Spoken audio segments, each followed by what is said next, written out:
পাঠ করছি বীর মুক্তিযোদ্ধা মতিউর রহমান রেন্টুর লেখা আমার ফাঁসি চাই নামক বইটি। আজ সপ্তম পর্ব। হারিয়ে যাওয়া শেখ মুজিবের জনপ্রিয়তা ফিরিয়ে আনা। কনসেন্ট্রেশন ক্যাম্প থেকে ছাড়া পেয়েই হারিয়ে যাওয়া শেখ মুজিবুর রহমানের জনপ্রিয়তা পুনরায় উদ্ধারের এবং সংগঠন গড়ে তোলার কাজে নতুন করে ঝাঁপিয়ে পড়ি। একমাত্র কাদের সিদ্দিকী ও তার কয়েকজন সাথী ছাড়া অন্য কেউ ভারতে রাজনৈতিক আশ্রয় না পাওয়ায় এস এম ইউসুফ, মোজাহিদুল ইসলাম সেলিম, শাহ মোহাম্মদ আবু জাফর, মোস্তফা মুহসিন মন্টু, রবিউল আলম চৌধুরী, ফরিদপুরের Rumi, Abu Sayed, doctor S A Malik সহ শেখ মুজিব নিহত হওয়ার পর যে সকল নেতাকর্মী ভারতে গিয়েছিল তারা সকলেই একে একে দেশে ফিরে আসেন। হেদায়েতুল ইসলাম কাজল, গোলাম মোস্তফা খান মিরাজ, আব্দুস সামাদ পিন্টু, মোবারক হোসেন সেলিম, শামীম আফজাল, রাজশাহীর বজলুর রহমান সানা এবং রানা সহ আরও কিছু সাথী বন্ধু মিলে সারা দেশের সবকটি বিশ্ববিদ্যালয়, কলেজ এবং অঞ্চলের নতুন করে দ্রুত সংগঠন গড়ে তুলতে থাকি। বিশেষ দায়িত্ব হিসেবে আমি ঢাকা শহরের সব কয়টি কলেজ এবং মহল্লায় সংগঠন গড়ে তুলি। আমরা শুধু ছাত্র সংগঠন গড়ে তুলেই ক্ষান্ত হতাম না। যুবলীগ, কৃষক লীগ, এমনকি মূল সংগঠন আওয়ামী লীগ আমরা গঠন করে দিতাম। আমাদের কর্মী সৃষ্টি এবং কর্মী সংগ্রহ অভিযান দ্রুত গতিতে চলতে থাকে এবং আমরা দারুণভাবে সংগঠিত ও শক্তিশালী হতে থাকি। আব্দুর রাজ্জাক, এস এম ইউসুফ, শাহ মোহাম্মদ আবু জাফর, রবিউল আলম চৌধুরী ও শফিকুল আজিজ মুকুল এবং আমাদের মধ্যে একটা অঘোষিত চেইন অব কমান্ড তৈরি হয়। অন্যদিকে কিশোরগঞ্জ থেকে আসা মঞ্চ কাঁপানো ও ব্যাপক সাড়া জাগানো বক্তা ও সবচাইতে জনপ্রিয় ছাত্রনেতা ফজলুর রহমান, যিনি ছাত্রলীগের সাবেক সভাপতি, আওয়ামী লীগের কেন্দ্রীয় নেতা, প্রাক্তন এমপি, 1996 সালে আওয়ামী লীগ থেকে শেখ হাসিনা কর্তৃক বহিষ্কৃত। তার জ্বালাময়ী বক্তৃতা এবং সেই সাথে এর সাংগঠনিক দক্ষতা, এই সব মিলে 15ই আগস্টে শেখ মুজিবের সাথে নিহত হয়ে যাওয়া শেখ মুজিবের জনপ্রিয়তা এবং সংগঠন নতুন প্রাণ পেতে থাকে। প্রকাশ্যে ফজলু জাহাঙ্গীরদের বক্তৃতা, বিবৃতি এবং আমাদের নীতি ও আদর্শের রাজনৈতিক প্রশিক্ষণ এবং কর্মী সৃষ্টি, এই দুয়ে মিলে রাজনীতিতে এবং দেশে নতুন পোলারাইজেশন বা মেরুকরণ শুরু হয়। জহুরা তাজউদ্দিন আওয়ামী লীগের আহ্বায়িকা, আব্দুর রাজ্জাক আওয়ামী লীগের চালিকা শক্তি। 71-এ আমাদের মহান মুক্তিযুদ্ধের সময় আমরা যা পেয়েছিলাম এবং স্বাধীনতার পর আমরা যা হারিয়েছি, সেই ন্যায় নীতি, আদর্শ, ত্যাগ, সর্বোপরি মানুষের জন্য মানুষের ভালোবাসা, ভোগে নয় ত্যাগেই সুখ, দেশ ও মানুষের জন্য নিজেকে বিলিয়ে দেওয়ার হারিয়ে যাওয়া চেতনা আবার ফিরে আসতে লাগলো। হোটেল ইডেনে শেখ মুজিবের মৃত্যুর পর আওয়ামী লীগের দ্বিতীয় সম্মেলন হলো। প্রথম সম্মেলনে জহুরা তাজউদ্দিনকে আহ্বায়িকা করে আওয়ামী লীগের কেন্দ্রীয় কমিটি গঠিত হলো। দ্বিতীয় সম্মেলনে কর্মীদের আপত্তি ও ঘোরতর বিরোধিতা সত্ত্বেও সৈয়দা জহুরা তাজউদ্দিনকে বাদ দিয়ে আব্দুল মালিক উকিলকে আওয়ামী লীগের সভাপতি ও আব্দুর রাজ্জাককে সাধারণ সম্পাদক করা হলে আমরা কিছুটা চিন্তিত হই এই ভেবে যে মালিক উকিল আদর্শবান ব্যক্তিত্ব নন। মালিক উকিল প্রেসিডেন্ট হলেও পার্টির চালিকা শক্তি থেকে যায় সেক্রেটারি আব্দুর রাজ্জাকের হাতেই। এই পরিস্থিতিতে আওয়ামী লীগের সঙ্গে অঙ্গ সংগঠন এবং মূল শক্তি ছাত্রলীগের সম্মেলন হয়। সম্মেলনে সারা দেশের ছাত্র প্রতিনিধিদের ফজলু জাহাঙ্গীরের প্যানেলের এক দাবি থাকলেও অজ্ঞাত কারণে কাদের চূন্য প্যানেল করা হয়। ওবায়দুল কাদের, যিনি শেখ হাসিনার যুব ও ক্রীড়া প্রতিমন্ত্রী। তাকে সভাপতি ও বাহালুল মজনুন চুন্নুকে সাধারণ সম্পাদক করা হয়। পরে জানা যায় মালিক রাজ্জাক নিজেদের মধ্যে ভাগাভাগি করে কাদের চুন্নু প্যানেল করে। এতে আমরা যারা আদর্শের জন্য নিবেদিত প্রাণ তারা খুবই মর্মাহত হই। বাহালুল মজনুন চুন্নু নিজ শ্রম ও ব্যক্তিগত আচার ব্যবহারের মাধ্যমে নিজেকে সাধারণ সম্পাদক হিসেবে মানিয়ে নিতে পারলেও সভাপতি হিসেবে ওবায়দুল কাদের কখনোই নিজেকে প্রতিষ্ঠিত করতে পারা তো দূরের কথা, একজন সাধারণ ছাত্রনেতা হিসেবেও দাঁড়াতে পারেনি।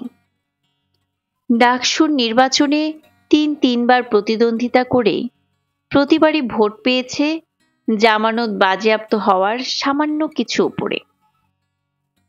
কিন্তু বাহালুল মজনুন চুন্নু সাধারণ ছাত্র সমাজের কাছে একজন বিনয়ী কর্মঠ ছাত্রনেতা হিসেবে নিজেকে প্রমাণ করতে পেরেছেন। 1979 সালে মুক্তিযোদ্ধা রাষ্ট্রপতি জেনারেল জিয়াউর রহমান রাষ্ট্রপতি নির্বাচন দিলে আওয়ামী লীগ সরাসরি নিজ দলের প্রার্থী না দিয়ে গণতান্ত্রিক ঐক্যজোটের নামে মুক্তিযুদ্ধের প্রধান সেনাপতি জেনারেল আতাউল গনি ওসমানীকে মুক্তিযোদ্ধা রাষ্ট্রপতি জেনারেল জিয়াউর রহমানের বিপরীতে রাষ্ট্রপতি প্রার্থী করে। ওই নির্বাচনে মুক্তিযোদ্ধা জেনারেল জিয়াউর রহমান মূলত আওয়ামী লীগের প্রার্থী জেনারেল এমএজি ওসমানীকে বিপুল ভোটে পরাজিত করে জনগণের প্রত্যক্ষ ভোটে দেশের প্রথম রাষ্ট্রপতি নির্বাচিত হন। নির্বাচনের পর জানা যায় আওয়ামী লীগ নেতৃত্ব ওই রাষ্ট্রপতি নির্বাচনকে জাতীয় ও আন্তর্জাতিক পর্যায়ে গুরুত্ব, অর্থবহ ও বৈধতা দেওয়ার জন্য মুক্তিযোদ্ধা রাষ্ট্রপতি জিয়াউর রহমানের সাথে গোপন সলা পরামর্শ ও যোগ সাজস্যের ভিত্তিতে মুক্তিযুদ্ধের প্রধান সেনাপতি জিয়াউল আতাউল গনি ওসমানীকে রাষ্ট্রপতি প্রার্থী করেছিল। রাজনীতিতে শেখ হাসিনা। আওয়ামী লীগের মালিক উকিল ও ছাত্রলীগের ওবায়দুল কাদেরের মতো স্থূল, আপোষকামী ও অযোগ্য লোকের নেতৃত্বে আসায় নিবেদিত কর্মীদের মাঝে হতাশা ও তীব্র ক্ষোভের সৃষ্টি হয়। এই হতাশা ও ক্ষোভের মধ্যে আব্দুর রাজ্জাকের চরিত্র ও ভূমিকা প্রশ্নের সম্মুখীন হতে থাকে।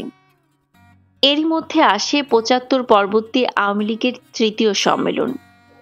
এই সম্মেলনকে সামনে রেখে রাজ্জাক এবং তোফায়েল উভয় গ্রুপ আওয়ামী লীগের নেতৃত্ব দখলের অর্থাৎ সভাপতি ও সাধারণ সম্পাদক পদ দখলের তীব্র প্রতিযোগিতায় লিপ্ত হয়। এই প্রতিযোগিতায় মালিক উকিল রাজ্জাকের সঙ্গে থাকলেও তোফায়েল গ্রুপ নেতৃত্ব দখলের প্রশ্নে কোনো প্রকার ছাড় না দেওয়ার সিদ্ধান্তে অটল থাকে। এতে আওয়ামী লীগ ভাঙ্গনের সম্মুখীন হয়। এমনিতেই মিজানুর রহমান চৌধুরীর নেতৃত্বে আওয়ামী লীগের একটি ক্ষুদ্র অংশ আগেই দল থেকে বেরিয়ে বিচ্ছিন্ন আওয়ামী লীগ তৈরি করেছে।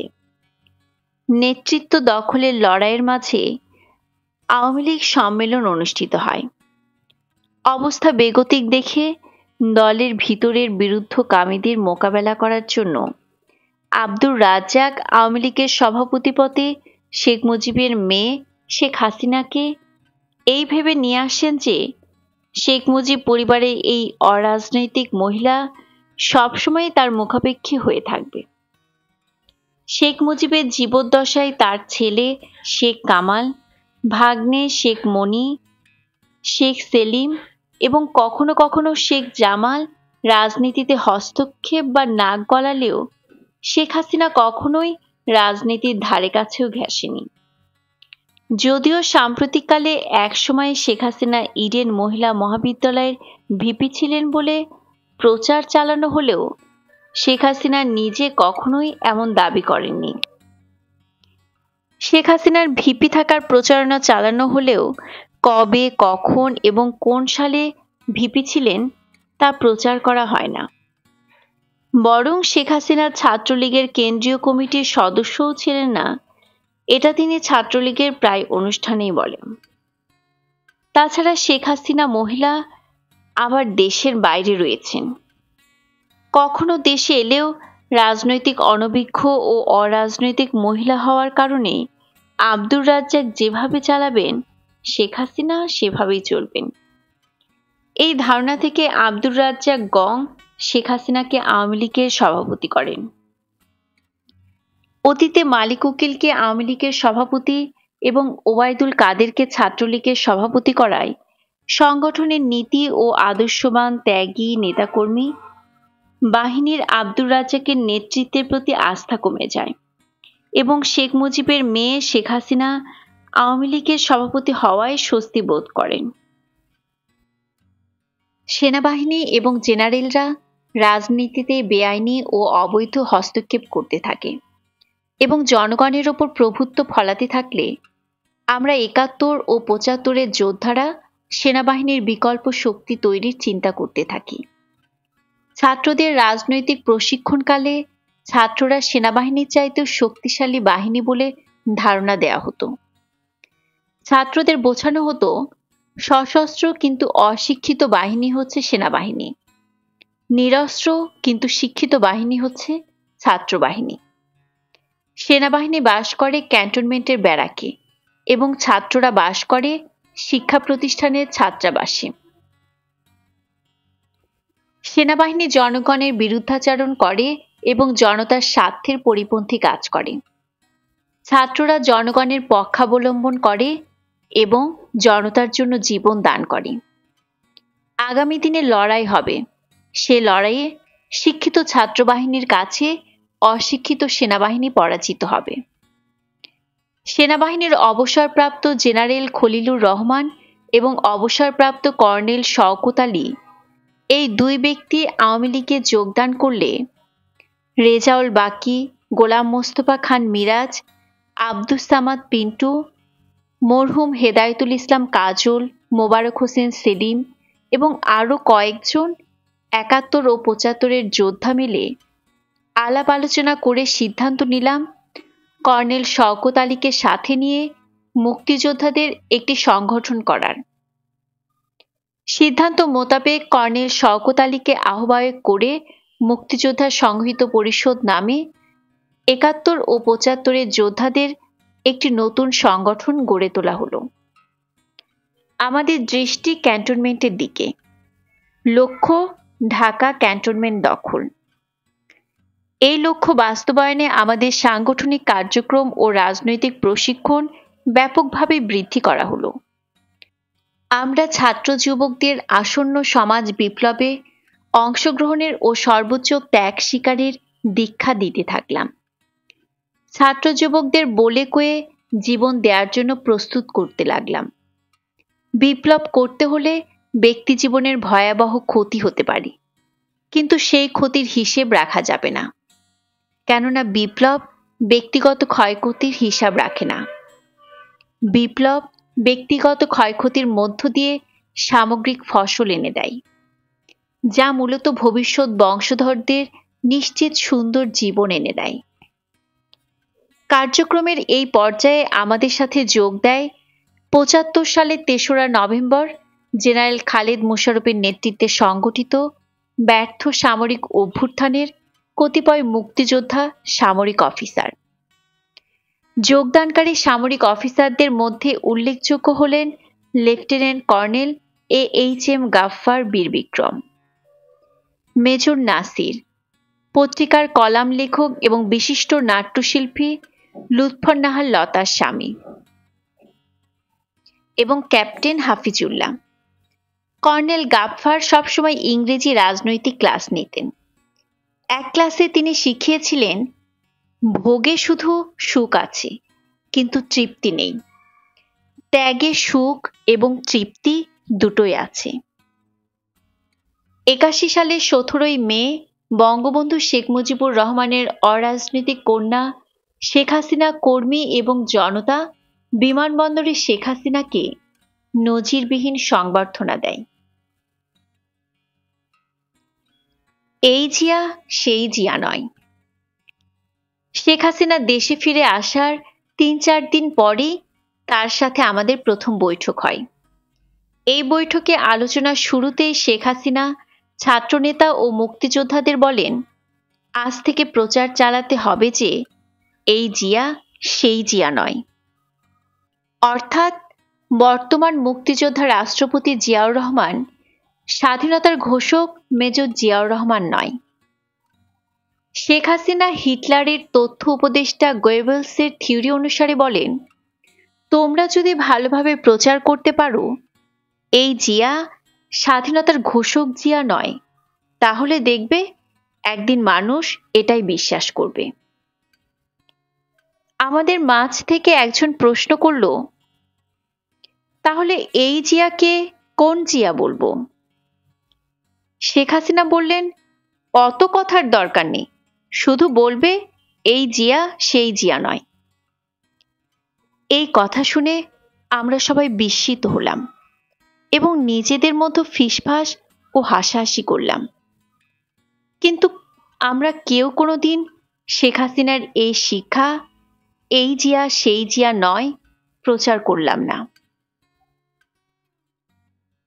রাষ্ট্রপতি জিয়া হত্যা 81 সালের 23 মে এবং 24 মে ঢাকা বিশ্ববিদ্যালয়ের টিএসসি 3 তলায় সেমিনার কক্ষে 71 ও 75-এর যোদ্ধাদের এবং সেনাবাহিনীর প্রাক্তন সদস্যদের গোপন ও জরুরি বৈঠক বসে।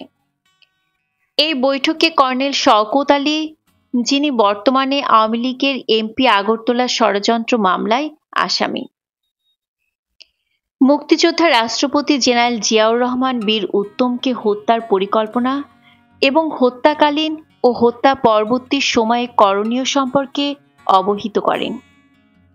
কর্নেল শওকত আলী বলেন, জিয়াউর রহমান চট্টগ্রাম গেলে চট্টগ্রামের জিওসি মেজর জেনারেল মঞ্জুর বীর উত্তমের নেতৃত্বে জিয়াকে হত্যা করা হবে এবং এই হত্যাকাণ্ডের ব্যাপারে সভানেত্রী শেখ হাসিনা অবহিত আছেন। সভানেত্রী আমাদেরকে এই হত্যাকাণ্ডে সহায়তা ও ভূমিকা রাখার নির্দেশ দিয়েছেন। আওয়ামী লীগ সভানেত্রী শেখ হাসিনা মাত্র কয়েকদিন হলো দেশে এসেছেন, এর মধ্যে তিনি এমন একটা নির্দেশ কিভাবে দিতে পারেন? প্রশ্ন করা হলে কর্নেল শওকত আলী বলেন, শেখ হাসিনা দেশের বাইরে ভারতে থাকতেই এ বিষয়ে অবহিত আছেন। কর্নেল শওকত আলী জিয়া হত্যাকাণ্ডে ও হত্যা পরবর্তী সময়ে আমাদের করণীয় সম্পর্কে বলেন যে, হত্যাকাণ্ডের সময় আমাদের চট্টগ্রাম ও ঢাকায় থাকতে হবে। আমাদের যারা চট্টগ্রামে থাকবে তাদের দায়িত্ব হবে জেনারেল মঞ্জুর কাছে থেকে অস্ত্র নিয়ে ঢাকায় চলে আসা, এবং ঢাকায় যারা থাকবে তাদের দায়িত্ব হবে চট্টগ্রাম থেকে আসা অস্ত্র নিয়ে ঢাকায় রেডিও, টেলিভিশন সহ অন্যান্য গুরুত্বপূর্ণ স্থানে নিয়ন্ত্রণ প্রতিষ্ঠা করা। আমাদের মধ্যে একজন কবে নাগাদ এই হত্যাকাণ্ড হতে পারে প্রশ্ন করায় কর্নেল শওকত বলেন, এখন থেকে যে কোনো সময় হতে পারে। যখনই জিয়াউর রহমান চট্টগ্রামে যাবেন তখনই তাকে হত্যা করা হবে।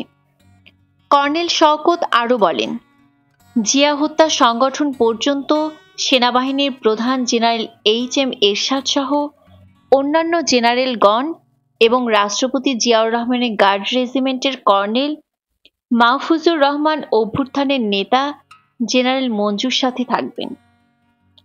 কিন্তু যে মুহূর্তে জিয়া হত্যা সংঘটিত হয়ে যাবে সেই মুহূর্ত থেকে এরা বিভক্ত হয়ে পড়বে এবং দ্বন্দ্ব শুরু হবে। সেনাবাহিনী প্রধান জেনারেল এরশাদের নেতৃত্বে থাকবে পাকিস্তান প্রত্যাগত অফিসার ও জওয়ান সহ ঢাকার জেনারেলগণ। অন্যদিকে জেনারেল মঞ্জুর নেতৃত্বে থাকবে চট্টগ্রামের মুক্তিযোদ্ধা সামরিক অফিসার ও জওয়ানরা। জিয়া হত্যার পর জেনারেল এরশাদের আনুগত্যশীল সেনাবাহিনী ও জেনারেল মঞ্জুরের আনুগত্যশীল সেনাবাহিনীর লড়াই হবে, যুদ্ধ হবে। এই যুদ্ধে উভয় গ্রুপই ক্ষতিগ্রস্ত হবে এবং একটি গ্রুপকে পরাজিত ও ধ্বংস করে অপর গ্রুপটি বিজয়ী হলেও খুবই দুর্বল থাকবে। ঠিক সেই মুহূর্তে আমরা ওই বিজয়ী দুর্বল গ্রুপকে আক্রমণ করে পরাজিত করব। এই হচ্ছে আমাদের হত্যা ও হত্যা পরবর্তী করণীয়। এই জরুরি গোপন বৈঠকে 3রা নভেম্বর 75-এর সামরিক অভ্যুত্থানকারী colonel Gaffar, major Nasir, captain Hafiz এবং আরো কয়েকজন সদস্য সহ প্রায় ৭০-৭৫ যোদ্ধা উপস্থিত ছিল। বৈঠকে আমাদেরকে প্রধানত ৩টি গ্রুপে ভাগ করা হয়। একটি গ্রুপকে চট্টগ্রামে যেয়ে জেনারেল মঞ্জুরের কাছে থেকে অস্ত্র নিয়ে আসার দায়িত্ব দেয়া হয়। ৩০-৩৫ সদস্যের দ্বিতীয় গ্রুপকে সারা দেশ সফর করে জিয়া বিরোধী মুক্তিযোদ্ধাদের কাছে এই সংবাদ পৌঁছানো যে কোনো মুহূর্তে যে কোনো ধরনের অ্যাকশনে যাওয়ার জন্য প্রস্তুত করতে দায়িত্ব দেয়া হয়। বাকি সবাইকে তৃতীয় গ্রুপ হিসেবে ২৪ ঘন্টা প্রস্তুত করে ঢাকায় রাখা হয়।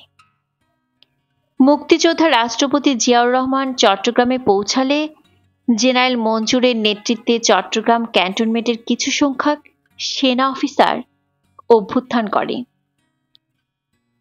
৩০শে মে প্রত্যুষে চট্টগ্রাম সার্কিট হাউসে অতি সহজে, বলা যায় বিনা বাধায়, মুক্তিযোদ্ধা রাষ্ট্রপতি জিয়াউর রহমানকে হত্যা করতে পারলেও সেনাবাহিনীর সাধারণ জওয়ান ও জনগণ এই হত্যাকাণ্ড প্রত্যাখ্যান করে। জেনারেল মঞ্জুর বীর উত্তম এর আনুগত্যশীল অফিসারগণ চট্টগ্রাম বেতার ও টেলিভিশন দখল ও নিয়ন্ত্রণে রাখে। এদিকে ঢাকায় সেনাবাহিনী প্রধান জেনারেল HM এরশাদ, জেনারেল মীর শওকত বীর উত্তম, জেনারেল রহমান সহ সকল অফিসার ও জওয়ানরা জেনারেল মঞ্জুরের বিরুদ্ধে অবস্থান নেয়। জেনারেল মঞ্জুরকে মোকাবেলা করার জন্য কুমিল্লা ময়নামতি ক্যান্টনমেন্টের GOC ব্রিগেডিয়ার মাহমুদুল হাসানকে ১ ব্রিগেড সৈন্যসহ চট্টগ্রামের দিকে পাঠানো হয়। ব্রিগেডিয়ার মাহমুদুল হাসান চট্টগ্রাম সড়কের শুভপুর ব্রিজের ঢাকা পাড়ে অবস্থান নেয় এবং শুভপুর ব্রিজের চট্টগ্রাম পাড়ে ব্রিগেডিয়ার মাহমুদুল হাসানকে মোকাবেলা করার জন্য জেনারেল মঞ্জুরের প্রতি আনুগত্যশীল ক্যাপ্টেন দোস্ত মোহাম্মদ তার সৈন্যসহ অবস্থান নেয়। অন্যদিকে ঢাকায় মুক্তিযোদ্ধা রাষ্ট্রপতি জিয়াউর রহমান হত্যার প্রতিবাদে এবং জেনারেল মঞ্জুরের বিরুদ্ধে জনগণ ব্যাপক বিক্ষোভ, মিছিল, মিটিং, সমাবেশ করলেও উপরাষ্ট্রপতি বিচারপতি আব্দুস সাত্তার জিয়া হত্যার সংবাদ শোনা মাত্রই প্রাণ ভয়ে ঢাকা সম্মিলিত সামরিক হসপিটালে রোগী সিরিয়াস, কারোর সাথে দেখা হবে না বোর্ড লাগিয়ে ভর্তি হন। পরে জিয়াউর রহমানের প্রধানমন্ত্রী শাহ আজিজুর রহমান এবং যোগাযোগ মন্ত্রী আব্দুল আলিম CMH-এ গিয়ে উপরাষ্ট্রপতি সাত্তারকে বলেন, সেনাবাহিনী প্রধান এরশাদ বলেছেন আপনি এখন রাষ্ট্রপতি। প্রত্যুত্তরে উপরাষ্ট্রপতি সাত্তার বলেন, আগে সেনাবাহিনী প্রধান এরশাদকে আনেন। তারপর সেনাবাহিনী প্রধান জেনারেল এরশাদের পৃষ্ঠপোষকতায় উপরাষ্ট্রপতি সাত্তার অস্থায়ী রাষ্ট্রপতি হন। দৃশ্যত সেনাবাহিনী ২ ভাগে বিভক্ত হয়ে শুভপুর ব্রিজে পরস্পরের মুখোমুখি অবস্থান নিলেও এবং ভাইয়ে ভাইয়ে রক্তপাতের ও জীবননাশের অবস্থা সৃষ্টি হলেও কার্যত জেনারেল মঞ্জুর চট্টগ্রাম ক্যান্টনমেন্টের প্রকৃত নিয়ন্ত্রণ হারিয়ে ফেলেন। ফলে আমাদেরকে অস্ত্র সরবরাহ দেওয়ার কোনো প্রশ্নই ওঠে না। সেনাবাহিনীর সাধারণ সৈনিক জওয়ানেরা মুক্তিযোদ্ধা রাষ্ট্রপতি জিয়াউর রহমান হত্যা সমর্থন করে না এবং GOC জেনারেল মঞ্জুরের প্রতি আনুগত্য পরোক্ষভাবে অস্বীকার করে। জেনারেল মঞ্জুরের পক্ষে শুভপুর ব্রিজে আসা ক্যাপ্টেন দোস্ত মোহাম্মদের সৈন্যরা ব্রিজের অপর পারে ব্রিগেডিয়ার মাহমুদুল হাসানের সৈন্যদের বিরুদ্ধে যুদ্ধ করতে অস্বীকার করে। নন কমিশন অফিসার এবং সিপাহীরা ক্যাপ্টেন দোস্ত মোহাম্মদকে সরাসরি পরিষ্কার বলে দেয় জেনারেল মঞ্জুর প্রেসিডেন্ট জিয়াকে হত্যা করেছে। এখন জেনারেল মঞ্জুর নিজে প্রেসিডেন্ট হবে। আমরা সুবেদার, হাবিলদার, সিপাহীরা যা আছি তাই থাকব। আমরা নিজেরা নিজেদের জীবন নেব না। আপনারা অফিসাররা যুদ্ধ করেন, আমরা যুদ্ধ করব না।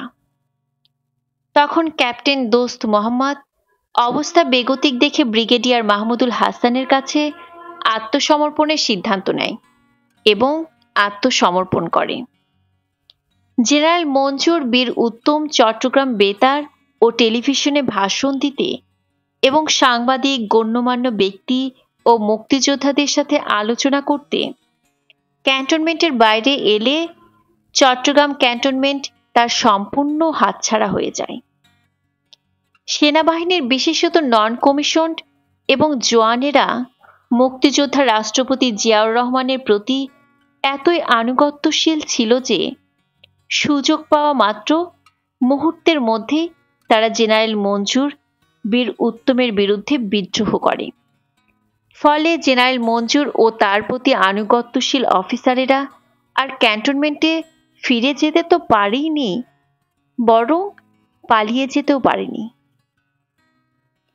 পালিয়ে যাওয়ার সময় দৃশ্যত অস্থায়ী রাষ্ট্রপতি আব্দুস সাত্তার সরকারের প্রতি আনুগত্যশীল, কিন্তু প্রকৃত অর্থে মুক্তিযোদ্ধা জিয়াউর রহমানের প্রতি আনুগত্যশীল সৈন্যদের আক্রমণে মঞ্জুর সমর্থিত কয়েকজন অফিসার হতাহত হলে মেজর খালেদ ও মেজর মুজাফফর পালিয়ে ভারত সীমান্তের দিকে না গিয়ে ঢাকা আসতে সমর্থ হয় এবং কর্নেল শওকত আলীর শেল্টারে থাকে।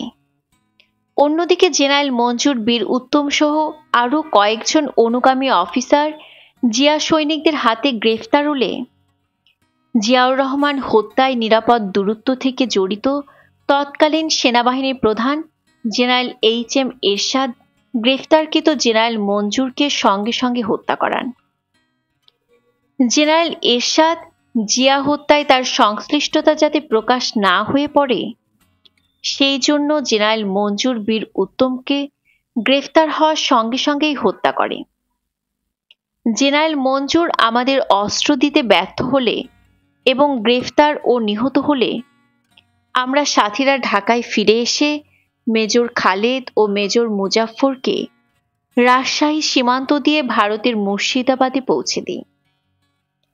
মুক্তিযোদ্ধা রাষ্ট্রপতি জিয়াউর রহমান হত্যায় জড়িত গ্রেফতারকৃত জেনারেল মঞ্জুরের সাথী 12 জন মুক্তিযোদ্ধা সামরিক অফিসারের গোপন সামরিক আদালতে বিচার শুরু হলে কর্নেল শওকতের নেতৃত্বে মুক্তিযোদ্ধা সংহতি পরিষদ, মেজর জিয়াউদ্দিনের নেতৃত্বে মুক্তিযোদ্ধা সংগ্রাম পরিষদ এবং মুক্তিযুদ্ধের deputy sector commander lieutenant colonel Kazi নুরুজ্জামানের নেতৃত্বে মুক্তিযোদ্ধা সংসদ, এই 3টি মুক্তিযোদ্ধা সংগঠন ওই বিচারের বিরুদ্ধে এবং গ্রেফতারকৃত মুক্তিযোদ্ধা সামরিক অফিসারদের মুক্তির দাবিতে আন্দোলনের ডাক দেয়। উল্লেখিত 3টি মুক্তিযোদ্ধাদের সংগঠন ঢাকায় বিক্ষোভ মিছিল, সমাবেশ ইত্যাদি কর্মসূচি চালিয়ে যেতে থাকে এবং এই সকল কর্মসূচিতে মুক্তিযুদ্ধের পক্ষে রাজনৈতিক দলসমূহের সমর্থন ও অংশগ্রহণের জন্য জোর প্রচেষ্টা চালাতে থাকে। কিন্তু একমাত্র আব্দুর রাজ্জাক ছাড়া অন্য কোনো রাজনৈতিক নেতাকে ওই সময় পাওয়া যায়নি।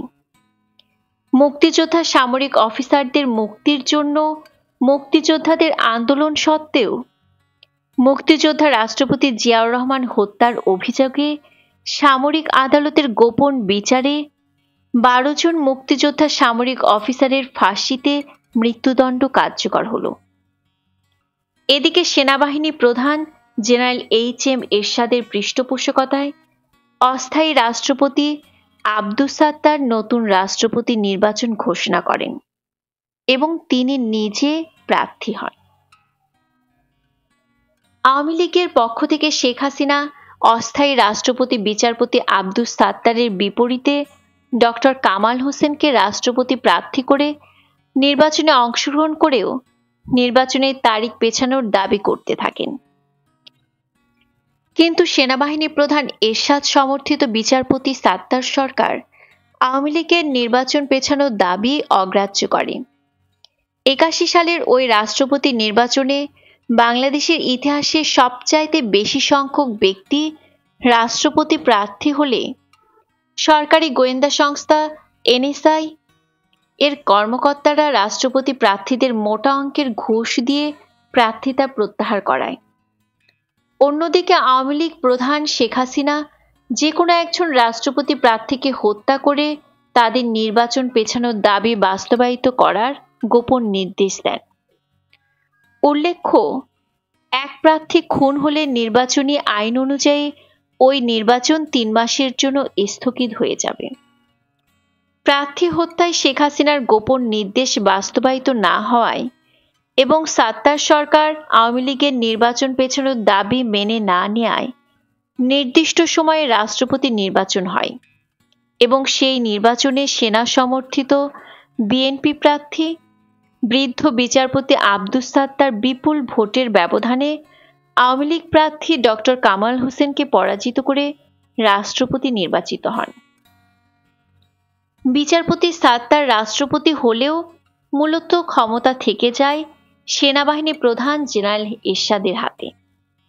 জেনারেল এরশাদ যখন যেভাবে খুশি সেভাবেই রাষ্ট্রপতি সাত্তারকে পরিচালনা করতে থাকেন। প্রকৃত অর্থে জনগণের ভোটে নির্বাচিত রাষ্ট্রপতি বিচারপতি আব্দুস সাত্তার হয়ে যান সেনাবাহিনী প্রধান জেনারেল এরশাদের নাচের পুতুল। Lebanon training. 1975 সালে 15ই আগস্ট বঙ্গবন্ধু শেখ মুজিবকে হত্যা করার পর যারা কাদের সিদ্দিকীর সঙ্গে মিলে ওই হত্যাকাণ্ডের প্রতিবাদে যুদ্ধ করেছিল, তাদের কয়েকজন 1982 সালের জানুয়ারি মাসের প্রথম সপ্তাহে ধানমন্ডি 32 নম্বরে বঙ্গবন্ধু শেখ মুজিব কন্যা শেখ হাসিনার সাথে সাক্ষাৎ করে ঢাকা ক্যান্টনমেন্ট দখল করার একটা প্রস্তাব ও পরিকল্পনা জানালে শেখ হাসিনা উক্ত প্রস্তাব ও পরিকল্পনা সানন্দে গ্রহণ করেন। পরিকল্পনাটা থাকে এই রকম যে রাজনৈতিক শিক্ষা ও প্রশিক্ষণ প্রাপ্ত এবং কমিটেড 25-30 হাজার যুবককে সামরিক প্রশিক্ষণ দিয়ে মৃত্যুর জন্য প্রস্তুত করে নির্দিষ্ট একটি দিনে ঢাকা ক্যান্টনমেন্টে কমান্ডো হামলা করে দখলে নিয়ে নেয়া। আর ঢাকা ক্যান্টনমেন্ট দখল করে নেয়া মানে বাংলাদেশের রাষ্ট্রীয় ক্ষমতা দখল করে ফেলা। শেখ হাসিনা সর্বশক্তি দিয়ে এই পরিকল্পনা বাস্তবায়িত করার নির্দেশ দিলেন এবং তার নিজের পক্ষ থেকে সর্বপ্রকার সাহায্য সহযোগিতা এবং নেতৃত্ব দেওয়ার কথা ঘোষণা করলেন। শুরু হলো ঢাকা ক্যান্টনমেন্ট দখল করার জন্য রাজনৈতিক কর্মী তৈরি করা এবং সাথে সাথে এই কর্মীদের কোথায় সামরিক প্রশিক্ষণ দেয়া যায় সেই স্থান খুঁজে বের করা। কর্মী সংগ্রহের জন্য সারা দেশে গোপনে রাজনৈতিক প্রশিক্ষণ শুরু হলো। এই কর্মীদের মন মানসিকতা, ধ্যান ধারণা এবং ব্যক্তিগত গুণাবলীর প্রতি বিশেষ নজর দেয়া হলো। অল্প কিছুদিনের মধ্যেই বড় ধরনের একটা কর্মী বাহিনী তৈরি করা গেল। এই কর্মী বাহিনীর মধ্য থেকে রাজনৈতিক শিক্ষা দিয়ে বাছাই করে একটা ব্যাচ তৈরি করা হলো সামরিক শিক্ষার জন্য, অর্থাৎ মিলিটারি ট্রেনিং এর জন্য প্রথম ব্যাচ তৈরি করা হলো। কিন্তু সমস্যা হলো সামরিক শিক্ষা দেওয়ার জায়গা এবং অস্ত্র কোথায় পাওয়া যাবে। রাজনৈতিক শিক্ষা দেওয়া যত সহজ, সামরিক প্রশিক্ষণ দেওয়া অত সহজ নয়। সামরিক প্রশিক্ষণ দিতে হলে প্রথমে প্রয়োজন একটা নিরাপদ মুক্ত এলাকা, যে এলাকায় প্রশিক্ষণার্থীরা নিরাপদে অস্ত্র চালনার মাধ্যমে অস্ত্র শিক্ষা গ্রহণ করবে। 71 সালে আমাদের মহান মুক্তিযুদ্ধের সময় আমরা ভারতীয় এলাকা নিরাপদে প্রশিক্ষণের ব্যবহার করেছিলাম, কিন্তু এখন তা সম্ভব নয়। মাত্র বৎসর কয়েক আগে ভারত তার মাটি থেকে কাদের সিদ্দিকীর বাহিনীকে তাড়িয়ে দিয়েছে।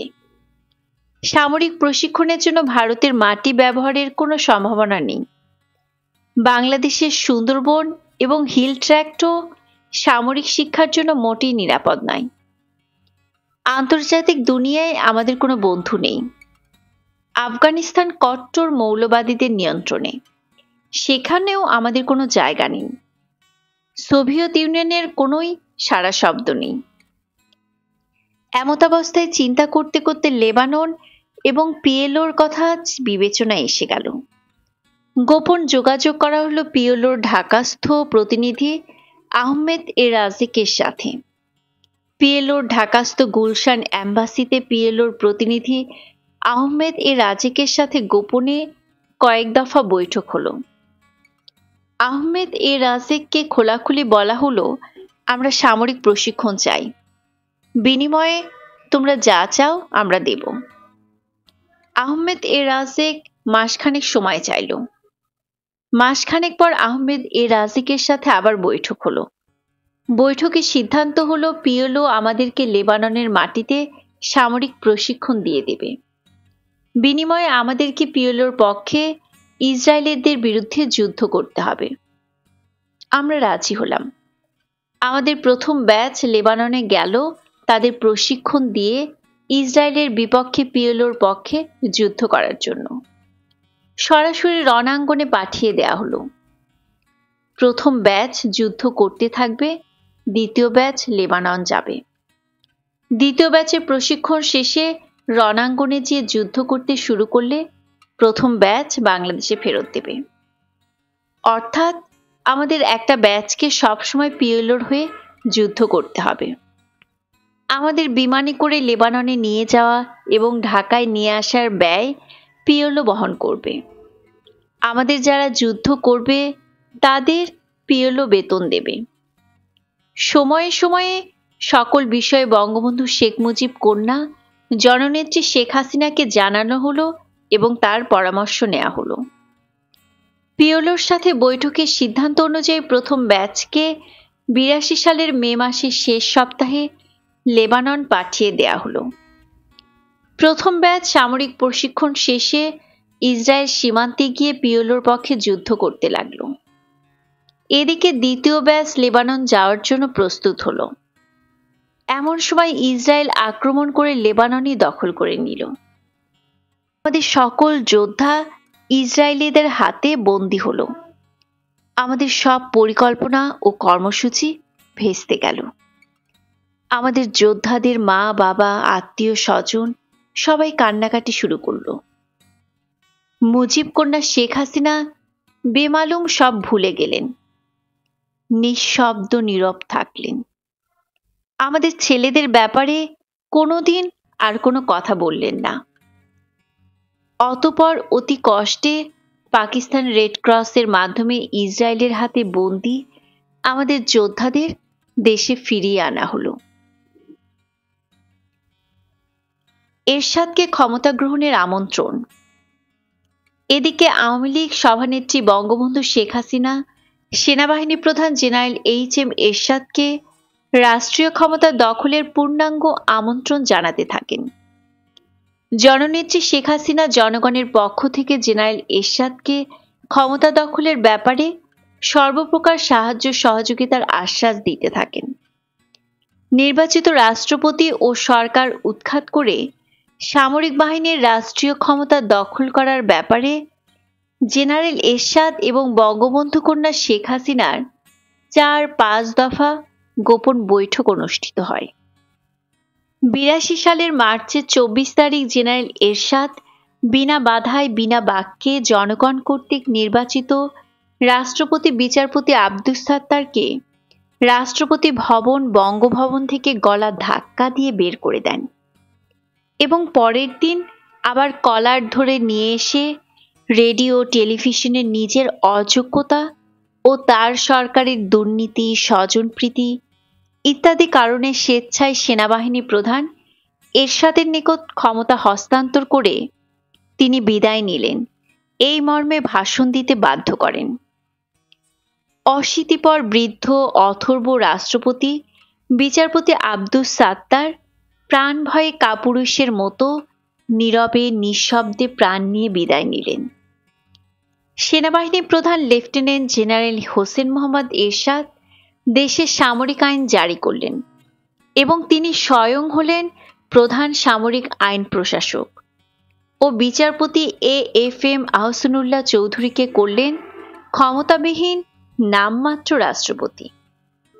শেখ হাসিনার গোপন আমন্ত্রণে ও সহযোগিতায় জেনারেল এরশাদ সর্বময় ক্ষমতার মালিক হয়ে জগদ্দল পাথরের ন্যায় জনগণের বুকে চেপে বসল।